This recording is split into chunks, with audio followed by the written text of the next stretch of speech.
hari ikimana yagusigarije, hari icyatumye usigara.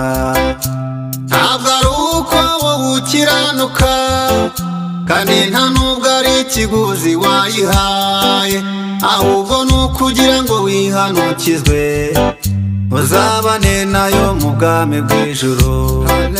Hari ikimana yagusigarije, hari icyatumye usigara. Ntabwo ari uko wowe ukiranuka, kandi nta nubwo ari ikiguzi wayihaye, ahubwo ni ukugira ngo wihanukizwe, uzabane nayo mu bwami bw'ijuru.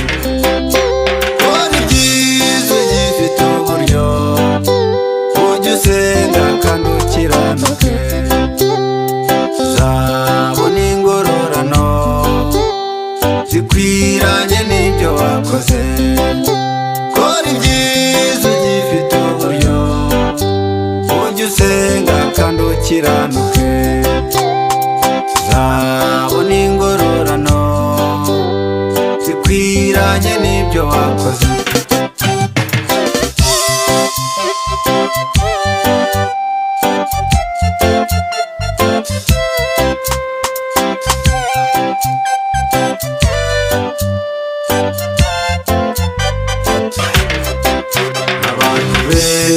Mwanganaga barapfuye wowe urasigara. Abantu barabakire bakomeye barapfuye wowe urasigara. Ntabwo ari ikiguzi watanze, n'ubuntu bw'Imana nyagasani. Abantu benshi mwanganaga barapfuye wowe urasigara. Abantu barabakire bakomeye barapfuye wowe urasigara. Ntabwo ari ikiguzi watanze, n'ubuntu bw'Imana nyagasani.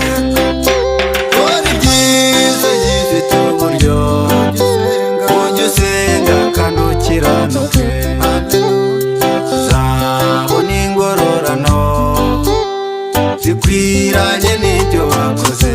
Kora ibyiza ugifite uburyo, ujye usenga kandi ukiranuke, uzabona ingororano zikwiranye n'ibyo wakoze.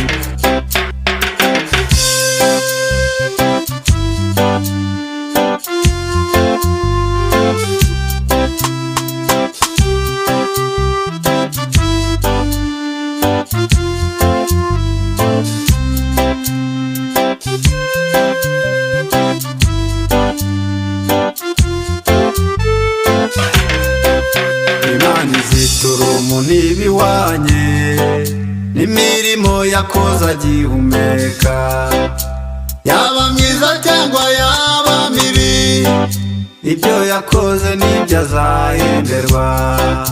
Imana izitura umuntu ibihwanye n'imirimo yakoze agihumeka, yaba myiza cyangwa yaba mibi, ibyo yakoze nibyo azahemberwa.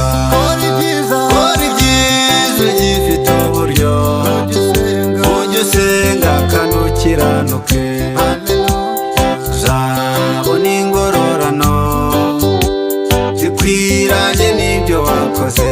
Kora ibyiza ugifite uburyo, ujye usenga kandi ukiranuke, uzabona ingororano zikwiranye n'ibyo wakoze.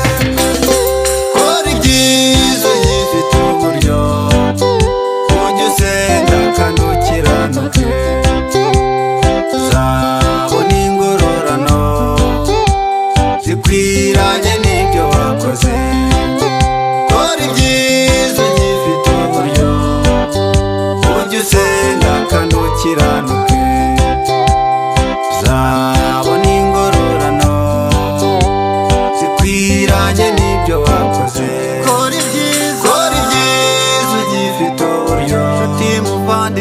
usenga kandi ukiranuke uzabona ingororano zikwiranye n'ibyo wakoze.